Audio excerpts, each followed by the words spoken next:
Bonjour, alors voilà, je m'appelle Carlos Vaquera, je suis espagnol d'adoption belge, puisque je suis arrivé en Belgique, j'avais 1 an. Donc voilà, mais mon passeport et mon âme est encore espagnol, même si vraiment je me considère comme un belge d'adoption. J'ai toujours été centré attiré par les arts martiaux. J'ai commencé à 13 ans et demi avec Jean Dehaze, qui était mon premier professeur, qui était capitaine de l'équipe nationale belge, entraîneur, il était assistant de Kazé. J'ai fait 8 ans de Shotokan, puis je suis passé au full contact pendant à peu près 8 ans, puis j'ai fait du Sankukai, du Kenchikan, et puis finalement du Shitoryu. Et en parallèle, il y a une quinzaine d'années, j'ai rencontré Fred Mastro, et j'ai jamais vu quelque chose d'aussi efficace, aussi impressionnant, aussi réaliste, et je me suis dit, ça aussi je veux faire. Donc en parallèle, je fais du karaté Shitoryu, et en plus de ça, bien sûr, du MDS, mais j'ai fait des stages avec Maître Long, par exemple, en Kung Fu, Wushu, du Tai Chi, un peu d'Aikido, du Taekwondo, un peu de, on va dire du BJJ, donc du Jiu-Jitsu brésilien avec Frank Bales, par exemple, etc., etc. Donc j'aime bien me nourrir de plein de, je dirais, de plein d'autres styles techniques pour finalement tout recentrer dans ce que j'aime, c'est-à-dire le karaté qui est plutôt du développement personnel, le respect, l'équilibre, et puis la rue, parce qu'aujourd'hui la violence en fait urbaine est présente, et donc c'est bien de pouvoir défendre sa famille ou se défendre soi-même.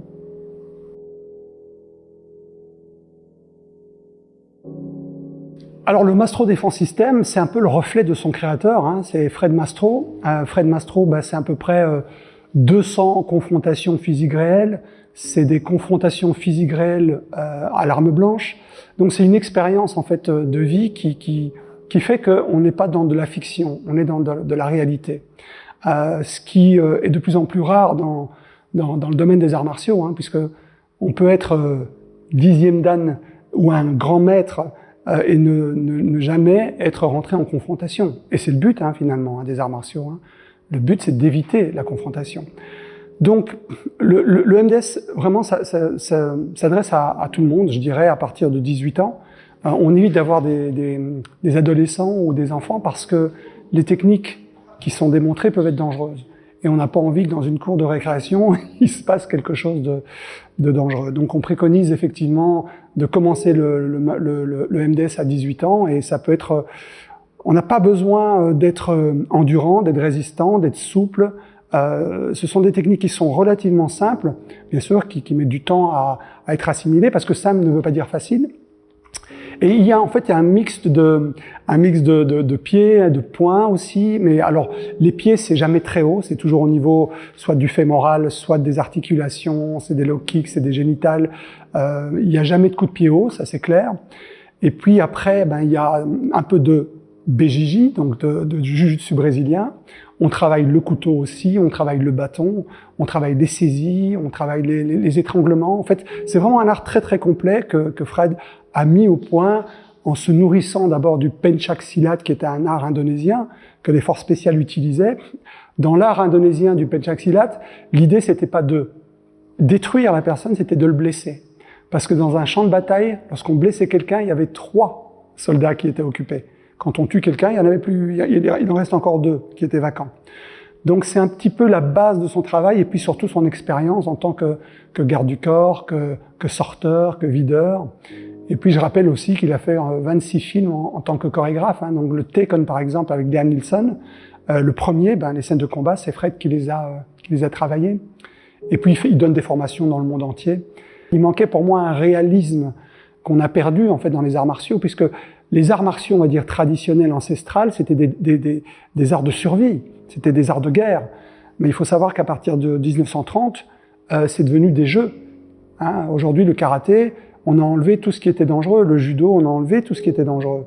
Quand on voit Kawashi, qui était on va dire celui qui a initié le judo en France, il avait en fait tout ce que le BJJ fait, qui a prouvé en fait dans les Ultimate Fight l'efficacité extrême par rapport à n'importe quel type d'arts martiaux, n'importe quel type d'adversaire. Tout ça existait dans le jujutsu japonais traditionnel, mais qu'on a perdu au fil du temps. Donc voilà, moi j'étais à la recherche d'une efficacité simple, ce qui ne veut pas dire facile, et rapide, quoi.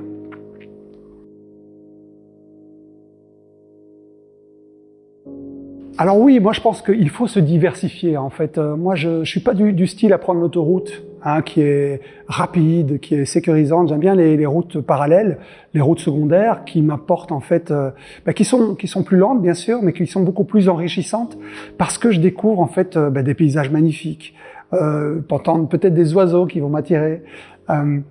Je pense qu'il faut se nourrir. La diversité en fait c'est une richesse. Donc j'aime me nourrir dans différents styles pour finalement grandir dans ma recherche personnelle. Alors la défense personnelle, est-ce qu'elle est créative ou pas? Dans le cas qui me préoccupe, c'est-à-dire Fred Mastro, c'est un type hyper créatif. J'ai la sensation qu'il arrive et voilà, il pond sur le moment même les techniques qu'il va nous montrer. En situation réelle, c'est-à-dire en situation de survie, puisqu'on parle de survie lorsqu'on est en agression, en état d'agression dans la rue, je pense pas qu'il est nécessaire d'être créatif. Je pense qu'on peut travailler sur 3-4 techniques très efficaces. En revanche, plus on aura des techniques, plus on va pouvoir s'adapter à l'autre.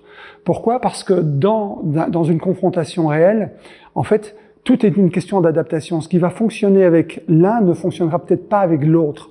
C'est pas parce qu'on a vaincu avec une technique ce jour-là qu'en utilisant la même technique, on va vaincre une deuxième fois.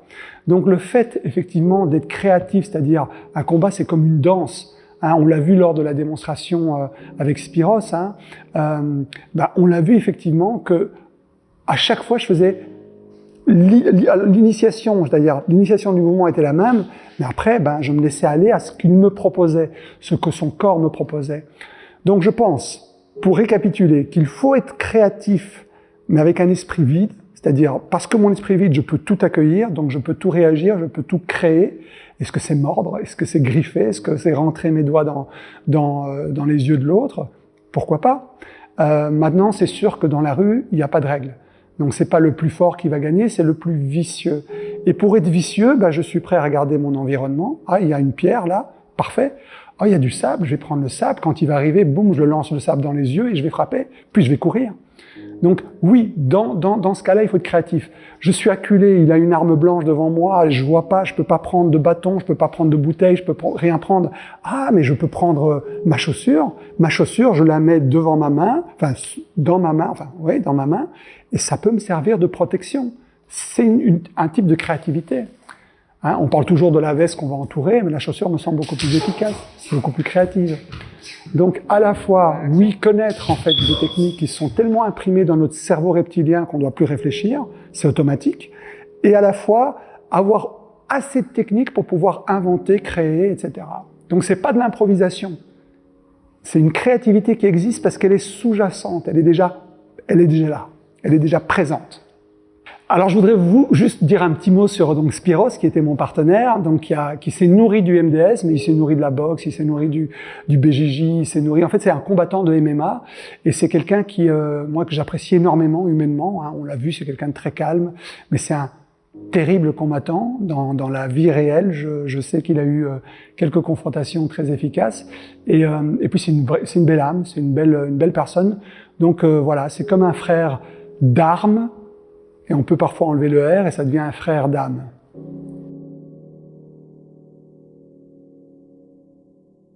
Je m'intéresse énormément au pouvoir de l'esprit. Il faut savoir que depuis à peu près 12 ans, je suis formateur en communication non verbale, technique d'influence, gestion du stress, prise en parole en public, etc.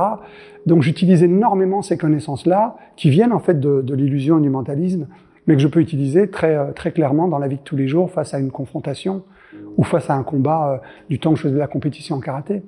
Parce qu'on peut créer des techniques d'illusionnisme, de direction d'attention. Donc bien sûr, oui, il m'arrive effectivement d'utiliser ces compétences dans la vie quotidienne. Un exemple, je parle d'il y a vraiment 20 ans en arrière ou plus, je sortais au Mirano Continental et puis avec un pote, on a été dans un snack, peut-être à 5-6 heures du matin. Et mon pote, il avait des longs cheveux, il avait une botte rouge, une botte jaune. Puis il y a 5 types qui sont rentrés, ils ont commencé à nous traiter de PD, etc. Et moi, j'ai fait... Je me suis dirigé vers eux et j'ai fait apparaître une pièce. Et puis j'ai commencé à faire de la magie. Et tous les 5 autour de moi, il faut « Allez, vas-y mon frère, vas-y, continue !» Et donc, en fait, là, j'ai évité en fait une confrontation physique parce que je suis parti dans une direction qui était totalement différente. Et donc, voilà, oui, je vais analyser le comportement, bien sûr. En fait, c'est très simple, hein. Dès que tu vas voir qu'il y a une épaule qui va en arrière, tu vas voir que les poings vont se serrer, ben ça voilà, ça prépare. Donc le comportemental, c'est intéressant. Le langage non verbal, c'est à peu près 66% de la communication. Donc il y a le paraverbal, ça représente à peu près 7%.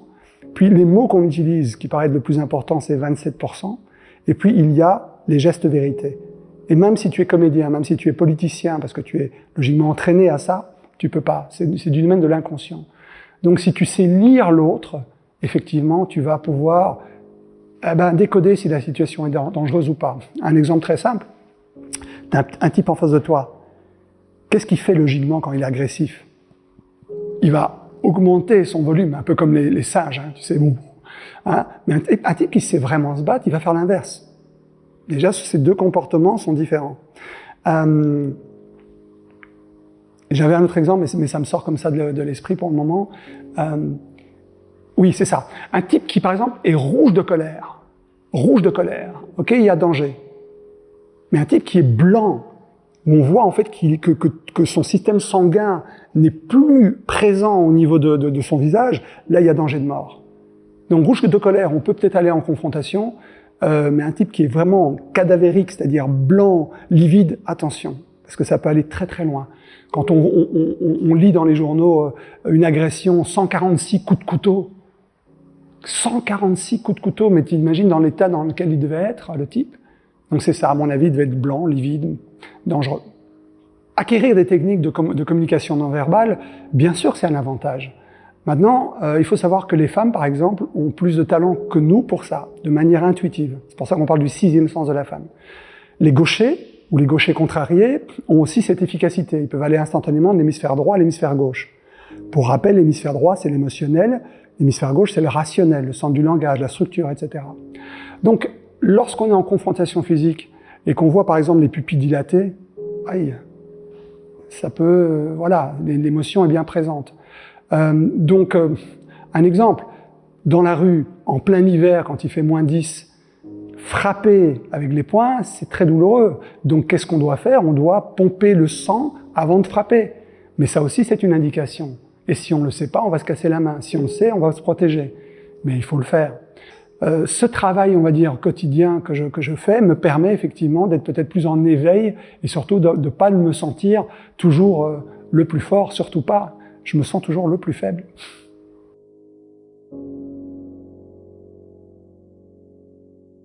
Alors, l'illusion, il y a deux types d'illusions. Il y a celle où on s'illusionne nous-mêmes. C'est-à-dire, on pense effectivement qu'on est très très fort. Je prends un exemple qu'on a vu sur YouTube où il y a ce maître de chi japonais, ou de ki japonais, parce que chi c'est chinois, qui travaille avec ses élèves, qui fait ça, et les élèves qui partent en sentant les énergies. Et à un moment donné, il a fait une confrontation contre un japonais qui faisait du MMA. Et il s'est fait complètement ridiculiser, bien sûr, puisque sa technique ne fonctionnait pas. Mais ça veut dire quoi? Ça veut dire qu'à un moment donné, ses élèves étaient en induction, c'est-à-dire ses élèves sentaient, croyaient vraiment sentir l'énergie du maître. Et lui a cru lui-même en son pouvoir. C'est pour ça qu'il a accepté en plus, parce que je crois qu'il offrait 10 000 $, je crois, à quiconque accepterait de le combattre. Donc ça veut dire qu'il s'est illusionné lui-même en pensant qu'il avait vraiment ce pouvoir, qu'il n'avait pas. D'accord? Donc ça, c'est la première type d'illusion, c'est-à-dire je pense que je fais du karaté, je suis meilleur que les autres. Non, je peux tomber sur un type qui n'a jamais fait de sport de combat de sa vie, mais qui est un type qui travaille dans le bâtiment, qui a une force inouïe et qui va me démolir. Donc ça, c'est le premier type d'illusion, c'est je crois que je suis le plus fort, pas du tout. Et puis il y a ce qu'on appelle les illusions, qui peuvent être sonores, qui peuvent être motrices, pour tromper l'autre. Alors moi j'utilisais, quand je combattais, je caressais toujours la main du combattant. Donc je m'approchais, je caressais, pour que ce soit très doux. Et puis j'accélérais pour frapper. Ou je faisais simplement... Et puis j'arrêtais de parler, et je démarrais sans parler. Et donc là, il y avait une sorte d'induction sonore. Si je voyais un type qui faisait, par exemple, Maite Gyaku Mawashi, d'accord, qu'est-ce que je faisais? Je faisais la même chose que lui, Maite Gyaku Mawashi, une fois. Puis la deuxième fois, je faisais Maite Gyaku, j'armais comme un Mawashi et je faisais un Ura Mawashi. Et ça marchait tout le temps. Il y a ce qu'on appelle l'Ushiro Uramawashi, donc c'est un coup de pied retourné circulaire, hein, d'accord?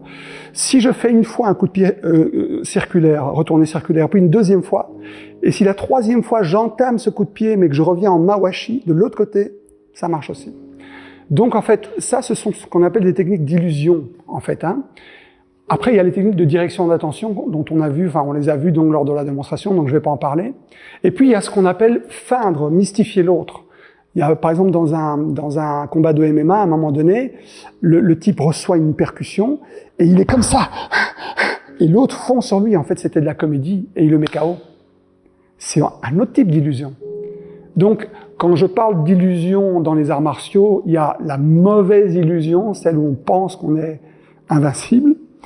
Et il y a la bonne illusion, celle où on va induire l'autre dans une réalité différente de la vie quotidienne pour l'amener là où on veut.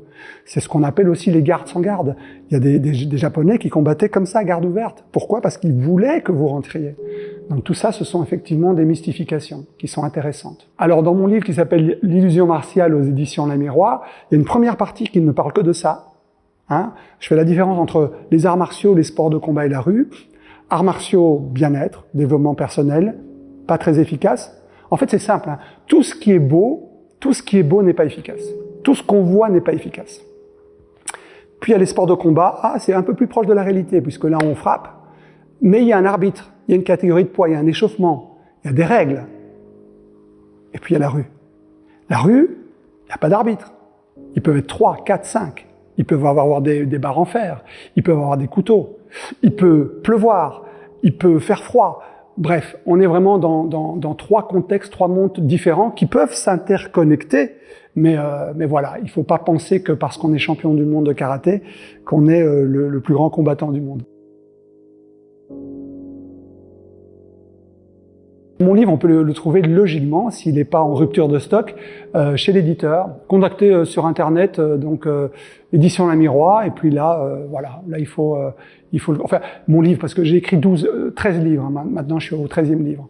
Mais ce sont des livres qui font du bien. Donc là, c'est vraiment un livre sur l'illusion martiale, mais il y a aussi toute une partie justement de développement personnel, où je vais parler de la manière en fait de travailler son énergie interne, la focalisation, par rapport à la concentration, c'est totalement différent, les 7 méthodes d'apprentissage, etc., etc. Donc voilà.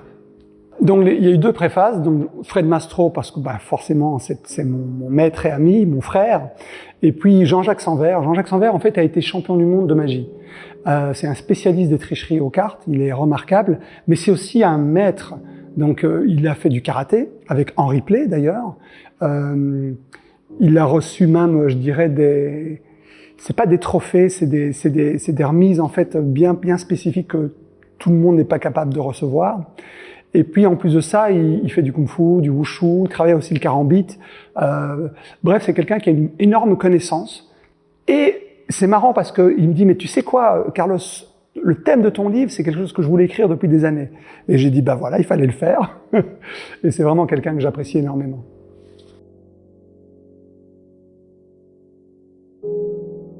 Alors, tu veux savoir comment je vois mon futur? Ben, mon futur, je le vois heureux, serein, en faisant du bien autour de moi. Bref, moi je pense, dans le karaté, on dit par exemple que quand on est jeune, on doit fortifier son corps et assouplir son esprit. Et en vieillissant, on doit faire l'inverse, c'est-à-dire on doit fortifier son esprit, assouplir son corps. Je prends l'exemple de l'élastique, hein, l'élastique qu'on met dans un tiroir, qu'on ne touche pas pendant un mois, on ouvre le tiroir, on prend l'élastique et clac, il casse. Mais si tous les jours on ouvre ce tiroir et si tous les jours on étire cet élastique, au bout d'un mois, l'élastique, il casse pas, il est là. Je pense que notre corps et notre esprit, c'est pareil. Le problème que nous avons, nous, quand on débute, quand moi j'ai débuté à 13 ans et demi, je me suis abîmé énormément, parce que c'était la méthode japonaise, qui n'était pas très intelligente, mais qui était très dure. Je me souviens, je rentrais chez moi, j'étais le plus jeune du dojo, je rentrais chez moi avec des abdominaux en sang, tellement on me frappait. Donc on va dire, ça m'a durci. Mais je sais qu'aujourd'hui, on ferait ça dans un dojo, le professeur, il n'aurait plus d'élèves. Donc je ne renie pas le passé, que du contraire. Hein. Le passé m'a permis d'être ce que je suis aujourd'hui. Mais ce que je veux, c'est effectivement, par exemple quand je donne cours, je veux faire en sorte que le développement personnel, c'est-à-dire corps et esprit, soit bien présent. Donc je veux préserver les articulations, je veux préserver en fait, tous les coups qu'on reçoit, c'est des coups qui nous font du mal, quoi.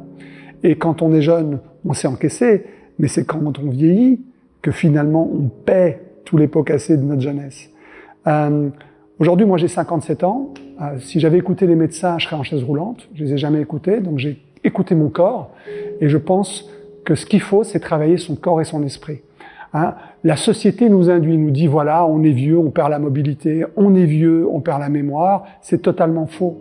C'est pas parce qu'on vieillit qu'on perd effectivement, oui, on perd des neurones, mais on a tellement de neurones qu'on peut les retravailler. On peut créer des connexions neuronales, d'accord? On a donc des axones, ce sont des portes qui ouvrent vers les neurones, et on a les synapses. Les synapses, en fait, c'est le chemin qui va d'un neurone à un autre neurone. Si je fais ça, par exemple, la plupart d'entre vous qui me regardez, vous n'allez pas être capable de le faire. Si je vous demande de le faire de la main gauche, ça va être encore plus difficile. Si je vous demande de faire les deux mains inversées, ça va être presque impossible. Moi, je ne dois plus y réfléchir puisque c'est dans mon cerveau reptilien maintenant. J'ai créé ces connexions, j'ai créé ces synapses, je ne dois plus y penser. Et c'est exactement ça. C'est-à-dire que il y avait un livre très intéressant écrit par une neuropsychiatre ou physiologiste, je ne sais plus exactement, c'était Voyage au centre de mon cerveau. Elle a eu un AVC, elle a perdu tout son hémisphère gauche. Donc centre du langage, structure, l'écriture, les calculs mentaux, etc. Elle a tout perdu. Elle a tout reconstruit en 8 années de travail, hein, bien sûr, sur son hémisphère droit, qui logiquement est l'hémisphère émotionnel. Donc ça veut dire quoi? Ça veut dire c'est pas parce qu'on vieillit qu'on perd la mémoire. C'est juste un muscle qu'il faut entraîner. Donc il faut lire, il faut étudier, il faut apprendre, il faut mémoriser des choses. Et les arts martiaux, les sports de combat permettent aussi ce genre de discipline, puisque dans les arts martiaux, on a des katas. Hein, moi je connais à peu près plus d'une vingtaine de katas. C'est un travail de mémorisation, à la fois du corps et de l'esprit. Donc travaillons le yin, c'est-à-dire l'interne, et le yang. Les personnes qui font par exemple que du tennis, c'est yang, d'accord? Tôt ou tard, tendinite, problème. Tandis que s'ils faisaient du yin, eh bien il y aurait un équilibre entre les méridiens. Donc voilà, on a un moyen de locomotion qui est fantastique, c'est pas l'avion, c'est pas la voiture, c'est pas la moto, c'est notre corps. Et il faut respecter notre corps, il faut être à l'écoute de son corps, il faut pas avoir d'excès, pas boire, pas fumer, mais bien sûr, si de temps en temps on prend un petit verre de vin rouge, pourquoi pas, c'est bon pour la santé. En fait, qu'est-ce qui tue la santé? C'est l'excès. Donc la voie du milieu, c'est le plus important. Donc mon futur, je le vois en tentant d'avoir ce qu'on appelle une bonne santé. Il y avait Maître Henri Play, donc, qui était le précurseur, je dirais, des arts martiaux en Europe, et du karaté surtout, il était 10e dan, qui disait, voilà, moi je suis maintenant, j'ai 80 ans, c'est pour moi mon époque la plus agréable, l'époque la plus agréable de ma vie, parce que je suis en bonne santé. Mais si on n'est pas en bonne santé en vieillissant, c'est l'époque la plus dramatique de notre vie. Donc entretenons notre corps et notre esprit afin d'être en très bonne santé en vieillissant. Alors là maintenant ce que je vais faire, je vais faire ce que je fais de mieux, c'est disparaître. Mais avant de disparaître, je vous montre une petite technique qui est très simple, qui est attirer l'attention. Ça c'est un Léopold II. C'est une pièce en argent de 1800... Celle-là elle est de 1867. Avant l'argent c'était de l'argent. Aujourd'hui l'argent c'est une illusion. C'est-à-dire l'argent, ça voyage. Je vais vous expliquer comment ça se passe très simplement. En fait, je prends la pièce, vraiment, et au ralenti, là, je le fais image par image, pour vous, hein, pour partager un secret. C'est comme ça. Je peux vous demander de... Attendez, une seconde. Je peux vous demander de... Non. Je vais récupérer la pièce. En fait, cette pièce, elle peut être tellement petite qu'on a cette sensation qu'elle appartient à un monde parallèle, une sorte de réalité différente de la vie quotidienne. C'est un peu comme ça c'est l'attraction terrestre. Mais à force de volonté, à force de discipline, j'ai réussi à dompter. À l'époque, j'étais le seul à faire monter le franc belge. Je vais aller plus vite. Ça va vite, non? Je vous souhaite plein de bonheur. À bientôt.